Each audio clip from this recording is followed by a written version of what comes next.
চর আলীনগর নতুন বাজার গ্রামীণ সংস্কৃতি ও সামাজিক মিলন মেলার প্রাণকেন্দ্র। নরসিংদী জেলার পলাশ উপজেলার চর আলীনগর নতুন বাজার অল্প সময়ের মধ্যে স্থানীয় মানুষের কাছে একটি অত্যন্ত গুরুত্বপূর্ণ সামাজিক ও সাংস্কৃতিক মিলনস্থলে পরিণত হয়েছে।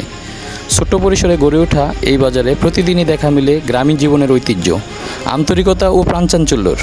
বাজারটি বিশেষ আকর্ষণের মধ্যে রয়েছে নাজিমুদ্দিন কাকার বিখ্যাত ঝালমুড়ি, মোখলেস ভাইয়ের রং চা, শামীম ভাইয়ের মুদি দোকান, ক্যারাম আড্ডা, ফারুক ডাক্তারের ফার্মেসি, তুহিন ভাইয়ের গ্রিল সিমেন্ট ও নিত্য প্রয়োজনীয় পণ্যের দোকান, আকাশ মোল্লার মুদি মনোহরি এবং শাহ আলীর খাঁটি সরিষার তেল।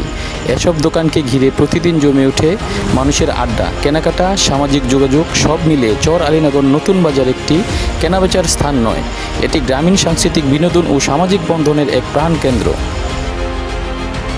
আরও বিশিষ্ট ব্যবসায়ী হিসেবে পরিচিত ফাইজউদ্দিন, ইয়াহিয়া, রুবু, রুস্তম, বাবুল এবং আরও অনেকে। সকল ব্যবসায়ী এবং জনগণ সুন্দরভাবে এখানে বেচাকেনা সহ মানুষের একটা মিলন মেলার প্রাণকেন্দ্র হিসেবে ব্যবহার করছে এই বাজারটি।